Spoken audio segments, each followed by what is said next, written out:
பேசுவோம். நான் வரேன், மணிகண்டன் வரேன். திரு ஸ்ரீனிவாசன், இங்க அதிமுக மீதான விமர்சனங்களை ஏன் வைக்கல? அதிமுகவை எந்த பட்டியல்ல விஜய் வைத்திருக்கிறார் அப்படிங்கிற கேள்வியை திருமாவளவன் ஒருபுறம் எழுப்புறாரு. ஆனா அதே நேரத்தில் அதிமுக தரப்பிலிருந்தும் விஜயோடு கூட்டணி இல்லை அப்படின்னோ, விஜய் எங்களோடு கூட்டணி வரமாட்டார் அல்லது நாங்க அங்க கூட்டணிக்கு போக மாட்டோம் அப்படிங்கிற மறுப்போ இதுவரைக்கும் தெரிவிக்கல. எனவே இதுல ஏதாவது உறவுக்கான வாய்ப்பு இருக்கு அப்படிங்கிற சந்தேகத்தை எழுப்புதா இதெல்லாம்? வணக்கம். அதாவது ஒரு புகழ்பெற்ற வசனம் ஒண்ணு பழைய திரைப்படம் திருவிளையாடல் படத்துல, பாட்டு எழுதி பரிசு வாங்குகின்ற புலவர் உண்டு, குற்றம் கண்டுபிடித்தே பரிசு வாங்குகின்ற சிலர் இருக்கிறாங்க அப்படிங்கிற மாதிரி இந்த திமுக கூட்டணியில குற்றம் கண்டுபிடிப்பதற்கு ஒரு கூட்டம் இருக்குது.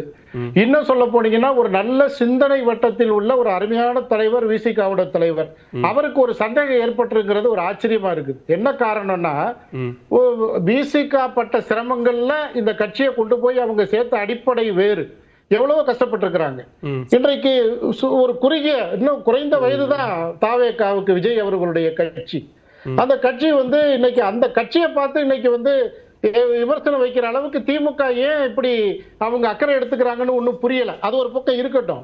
ஆனா விஜய் அவர்கள் விமர்சிக்கவே கூடாது அப்படின்னு ஒரு வாய்மொழி உத்தரவிட்ட இடத்துல இருந்து விமர்சிக்கிறதையும் கொஞ்சம் ஒப்பிட்டு பார்க்க வேண்டிய தேவை இருக்கு இல்லையா? இல்ல அதாவது அந்த தாவேகாவை பொறுத்தவரையும் சில விஷயங்களை அதிமுக உள்வாங்கி இருக்குது. அந்த அடிப்படையில தான் இப்ப என்ன ஏன் அவங்க என்ன உள்வாங்கி இருக்கு சார் அதிமுக, அதை மட்டும் கொஞ்சம் சொல்ல முடியுமா? அதாவது அதாவது ஒரு புதிய அரசியல் கட்சி தாவேகா, அவங்க என்ன நினைக்கிறாங்கன்றத அதை என்னால உணர முடியுது. அதுக்காக நான் பதிவு செய்யறேன். அதாவது இன்றைக்கு இருக்கிற திமுக ஆட்சியை வீட்டுக்கு அனுப்புறதுக்கு அவரே சொந்தம் கொண்டாடுறாரு களத்துல. அந்த உரிமையை வேற யாருக்கும் கொடுக்கல. தானே அதற்கு ஒரு மாற்றத்தை ஏற்படுத்தியதாக மக்கள் பேசுவாங்கன்னு அவர் நம்புறதா நான் நினைக்கிறேன். அதுக்கு அடுத்து பாத்தீங்கன்னா அதிமுகவுடைய ஆதரவாளர்கள் புதிய கட்சிங்கிறதுனால அதிமுக ஆதரவை உள்வாங்கிய தொண்டர்கள் ரசிகர்கள் இங்க இருப்பாங்க. அதனால அந்த வாக்குகள் நமக்கு வரட்டும்ங்கிறது ஒரு கருத்தா இருக்கலாம். இன்னும் சொல்ல போனீங்கன்னா அதிமுக எதிர்கட்சி வரிசையில இருக்குது, ஆளுங்கட்சியா இருக்கிறது திமுக. ஆகவே திமுக விமர்சனம் செய்யறதுலதான் நமக்கு சரியான மக்கள்கிட்ட ஒரு மதிப்பு கிடைக்கும்னு அவர் கருதி இருக்கலாம். சரி, இதுல ரெண்டு கேள்வி எழுதி திரு ஸ்ரீனிவாசன். ஆளும் கட்சியாக திமுக இருப்பதனால் ஆளும் கட்சி மேல விமர்சனம் வைக்கிறது தான் சரி அப்படிங்கிற இடத்துல இருந்து அவர் அதிமுகவை கன்சிடரே பண்ணல அப்படின்னு பார்க்கணுமா, அல்லது அதிமுகவை ரிசர்வ் பண்ணி தங்களுடைய கூட்டணிக்காக பிற்காலத்துல இருக்கட்டும் உதவட்டும் அப்படிங்கிற அடிப்படையில் ரிசர்வ் பண்ணி வைக்கிறாருன்னு பார்க்கணுமா? இல்ல, அரசியல்ல எது வேணாலும் நடக்கலாம். ரெண்டாவது காலம் இருக்குது, தேர்தலுக்கு காலம் இருக்குது. ஒரு புதிய கட்சி, அந்த கட்சி மக்கள்கிட்ட செல்வாக்கு பெறணும். அப்ப மக்களுடைய அபிமானத்தை பெறுவதற்கு திமுகவை முழு புஷ்டியோடு அவர் எதிர்த்து அதற்கு பிறகு தேர்தல் காலங்கள்ல அவர் நடவடிக்கை அதிமுக செய்யறது அதுதானே சார். இங்க அதிமுகவினுடைய பிரதான கொள்கையே திமுகவை எதிர்ப்பு அப்படிங்கிறது தானே. அப்ப அதிமுக தானே அது ரொம்ப வீரியமா செய்துன்னு சொல்லிக்கிட்டு இருக்கிறீங்க. அப்ப தாவேக அதைத்தான் செய்ய போகிறதுன்னா அப்ப அதிமுக என்ன பண்ண போகுதுன்னு ஒரு கேள்வி வந்துடாதா? அதிமுகவுடைய துவக்கமே திமுக எதிர்ப்பு தான், அதுல எந்த மாற்று கருத்தும் இல்ல. இன்னும் சொல்ல போனா சட்டப்பேரவை 26 தேர்தல்ல முழுக்க முழுக்க திமுகவை வீட்டுக்கு அனுப்புன்ற ஒற்றை முழக்கத்தோட தான் கூட்டணியை அமைச்சிருக்கிறாங்க. அதான் அதிமுக கூப்பிட்டதனுடைய விளைவு என்னன்னா, திமுகவை எதிர்க்கின்ற கட்சிகள் எல்லாம் ஒன்னா வாங்கன்னு கூப்பிட்டாங்க அதிமுக. அப்ப கட்சிகள் வந்தது, விஜய் அவர் வரல, சரி காலதாமதம் ஆகலான்னு விட்டு பிடிக்கலாம். அப்ப எது வேணாலும் நடக்கலாம் அரசியல்ல. அதுக்காக திருமாவளவனோ நீங்களும் சொன்னீங்க ஒரு திங்க் டேங்கர், சிந்திக்கக்கூடியவர், அவர் ஏன் இப்படி ஒரு கேள்வியை எழுப்புறாருங்கிற சந்தேகத்தை நீங்களும் எழுப்புனீங்க. அதுதான் வன்னியரசும் கேட்கிறார். நாங்க தமிழ்நாடு மீதும் தமிழ்நாட்டு மக்கள் மீதும் கொண்ட அக்கறையின் பால் அந்த கேள்வியை எழுப்புறோம். நீங்க பாஜகவோட அதிமுக கூட்டணி வச்சா அப்ப அதிமுகவையும் பாஜகவையும் ஒன்னாத்தான் விஜய் பாக்குறாரா? அப்ப அதிமுகவை விமர்சிக்க வேண்டிய தேவை அல்லது கொள்கை எதிரியாக அதிமுகவை அந்த பட்டியலில் வைக்க வேண்டிய தேவை இல்லைன்னு விஜய் நினைக்கிறாரான்னு கேட்கிறாங்க. ஐயா திருமாவளவனுக்கு அத்தனையும் தெரியும். சந்தேகன்றது கூட்டணி தர்மத்துக்காக அவர் கேட்கிறார். தரைத்தளத்துல மக்கள் படும் பாடு, அல்லல், இன்னல், துயரம் எல்லாம் அவருக்கு தெரியும். ஆனா என்ன, கூட்டணி தர்மத்திற்காக வேற வழியே இல்லை. அதனால திமுகவோட ஒத்து போயிட்டு இருக்கிறாங்க. அது எவ்வளவு காலத்துக்கு சொல்ல முடியாது. இப்பயே உரிமை குரல் கிளம்பிருச்சு. நீங்க காங்கிரஸ் பெரிய கட்சியா, நாங்க பெரிய கட்சியா, வாக்கு வலிமை யாருகிட்ட இருக்கு, தொண்டர்கள் யாருகிட்ட இருக்காங்கன்ற கேள்வி விசிகாட்ட இருந்து வந்துருச்சு. தேர்தல் அரசியல் அதெல்லாம் இயல்பான ஒண்ணுதானே சார். சார், தேர்தல் அரசியல்ல கூட்டணின்னு வந்துட்டா எல்லா கட்சிகளுக்கும் அவர்கள் கட்சி சார்ந்த உரிமைங்கிற அடிப்படையில் அது இயல்பா நடக்கக்கூடியது தானே. அது அதிமுக பாஜக கூட்டணியில் நடக்காது, இல்ல இதுக்கு முன்னாடி நடக்கல அப்படின்னு சொல்ல முடியுமா? சூப்பர், அருமையான கேள்வி. தனக்கு வந்தா ரத்தம், அடுத்தவங்களுக்கு வந்தா தக்காளி சட்னின்னு பேசக்கூடாது.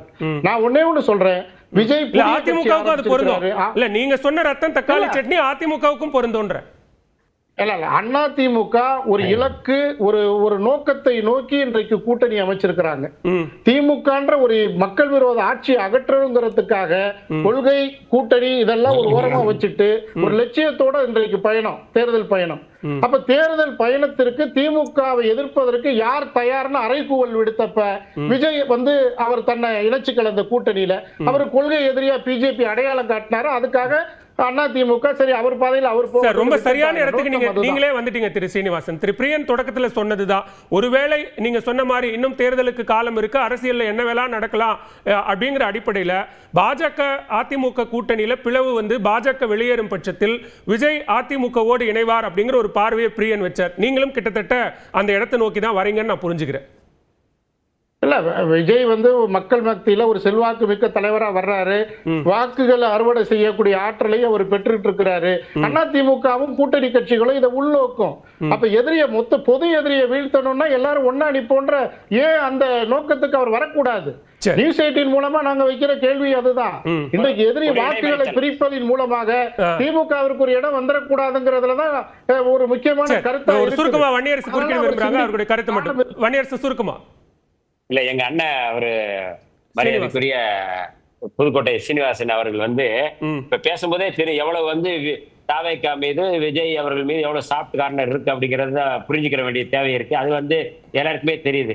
அப்ப அதிமுக, அவர் அதிமுக அல்லது அதிமுக ஆதரவாளர், அவர் பாஜக கூட்டணியில் இருக்கிற அதிமுக கூட இருக்கிறாரு. அதிமுக இன்னைக்கு தாவேகா கூட எப்படி ஒரு சாஃப்ட் கார்னர் இருக்கு அப்படிங்கறதுல இருந்தே நம்ம புரிஞ்சுக்கலாம். ஒண்ணு, இதுல ரொம்ப நுட்பமா நம்ம பார்க்க வேண்டியது என்ன அப்படின்னா பாஜகவினுடைய அத்தனை தேச விரோத சட்டவிரோத மசோதாக்களையும் இன்னைக்கு தாவேகா எதிர்க்குது அப்படின்னு சொன்னா குடியுரிமை திருத்த சட்டத்தை விஜய் அவர்கள் எதிர்த்தாரு.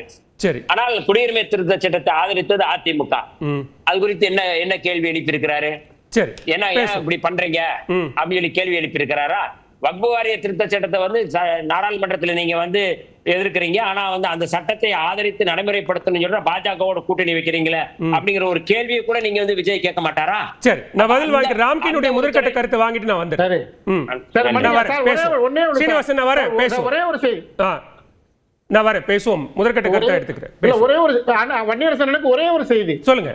அதாவது ஈழத்தமிழர்களை அளித்த காங்கிரஸோடு அண்ணன் விடுதலை சிறுத்தைகளுடைய தலைவர் அண்ணன் விசிகாவுடைய தலைவர் ஏன் கூட்டணி வச்சிருக்காருன்ற அந்த சந்தேகம் தமிழக மக்களுக்கு வருமா வராதா? தேர்தலுக்கு என்ன சார் பதில் வாங்கிக்கிறேன் திரு சீனிவாசன், நான் வாங்கிக்கிறேன். நான் வரேன் திரு வன்னியரசு, வரேன், பதில் வாங்கிக்கிறேன். முதற்கட்ட கருத்து மட்டும் வாங்கிட்டு வந்தேன். திரு ராம்கி இங்க அதிமுகவை விமர்சிக்கல, ரொம்ப ஸ்பெசிஃபைடா அதிமுகவை மட்டும் தவிர்க்கிறாரு. கடுமையான விமர்சனங்களை திமுக பாஜக மேல வைக்கிறார். கூட்டணிக்கான அழைப்பு ரெண்டு பக்கம் இருந்தும் வர நேரத்தில் கூட்டணி இல்லை அப்படின்னு பாஜகவுக்கான கேட்ட ரொம்ப ஸ்ட்ராங்கா க்ளோஸ் பண்றாரு. ஆனா அதிமுகவுக்கு அப்படி க்ளோஸ் பண்ணலங்கிறது தான் இந்த சந்தேகத்தை எழுப்புதா? இல்லை, விஜய் எப்போதெல்லாம் பேசினாரோ அதுக்கப்புறம் மறுநாள் அவருடைய ஆலோசகர் ஆதவ் அர்ஜுனா அதெல்லாம் டீகோட் பண்ணி அவரும் சில விஷயங்களை சேர்த்து புதிதாக ஒரு கோனார் நோட் சொல்லி போடுவார். அப்படி ஒரு பேட்டி நீ கொடுத்துருக்க, அதை பார்த்துட்டு தான் வரேன். அதை வழக்கமாக சொல்றதுதான், ஊழல் எதிர்ப்புக்காக தம் மக்கள் விஜய் எதிர்பார்க்கிறார்கள், ஒரு புதிய முதல்வரை எதிர்பார்க்கிறார்கள் அப்படிலாம் சொல்லிட்டு கடைசியாக ஒரு விஷயம் சொல்றார். அதிமுக கொள்கையில தான் தாவேகா கொள்கை அப்படிங்கிறார். இதை தான் ஒரு 2-3 மாதங்களுக்கு முன்னாடி என்ன சொன்னார்னா திமுகவோட கொள்கை தான் நாங்க அப்படின்லாம் சொன்னார். ஸோ இது ஒரு அரசியல் பிழைப்புவாதம். நாங்கள் மற்றவங்க செய்யாததை நாங்கள் செய்ய வரோம்லாம் சொல்லல, அவங்க செய்யறதை நாங்கள் செய்யறதுனால அவங்களுக்கு போடுற ஓட்டை எங்களுக்கு போடுங்கன்னு சொல்ற ரொம்ப சிம்பிளான லாஜிக் உள்ள கொஸ்டின்ஸ் தான் அது. ஸோ அது ஒரு பக்கம் இருக்கட்டும். ஆனால் நீங்கள் என்னதான் விஜய் தீர்மானங்களை தலையீடாக படிக்கிறார், ஆர்டிஃபிஷியலாக பேசுகிறார், ஏற்ற இறக்கம் இல்லாமல் ஒரு திடீர்னு ஒரு ஆர்டிஃபிஷியலாக பேசுகிறார் அப்படிலாம் சொன்னால் கூட அவர் தன்னுடைய அரசியல் நிலைப்பாட்டில் ஒரு தெளிவாக தான் இருக்கார் பார்க்குறார். தனக்கு என்ன நன்மையோ அதை செய்யலாம்ங்கிற முடிவு எடுத்திருக்காரு. நீ ஒரு உதாரணத்துக்கு அந்த சிவகங்கை சம்பவத்தில் கூட நேரில் போனார், வேற யாரும் போல, முதல்வர் போல, எதிர்கட்சி தலைவர் போல. ஆனால் இவர் அங்கே போனார், போய் பாதிக்கப்பட்டவர்களை பார்த்தார், ஆனால் அதை வைத்து அரசியல் செய்யவில்லை. அது ரொம்ப முக்கியமான புள்ளி ஆக்சுவலா. ஏன் செய்யவில்லைங்கிறது அவரு தான் விளங்கணும். நினைச்சிருந்தாலும் வேற யாராவது இருந்தாங்கன்னா அதை ஒரு முக்கியமான புள்ளியை வச்சு ட்ரிகர் பண்ணி கொண்டு போயிருப்பாங்க. அது ஏன்னு தெரியல.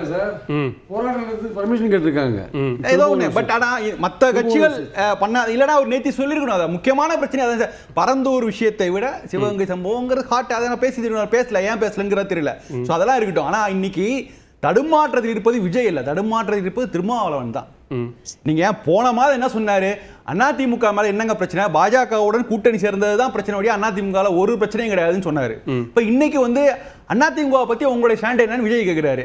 இதே கேள்வியே அதிமுக பற்றி விஜய் சொல்றீங்களா, ஏன் காங்கிரஸ் பற்றி ஏன் விஜய் பேசலன்னு கேட்கலாம்ல. லாஜிக்கலா கேட்டீங்கன்னா இந்த கேள்வியெல்லாம் அடிக்கிட்டே போலாம். திருமாவளவன் இதை பற்றி பேசுவதற்கு என்ன அந்த இவருக்கு என்ன இந்த மாதிரியான சிக்கலை பேசுறார், அந்த புள்ளி தான் ரொம்ப முக்கியம். ஏன் திருமாவளவன் பேசுகிறார் அப்படிங்கிறதா ரொம்ப முக்கியம்.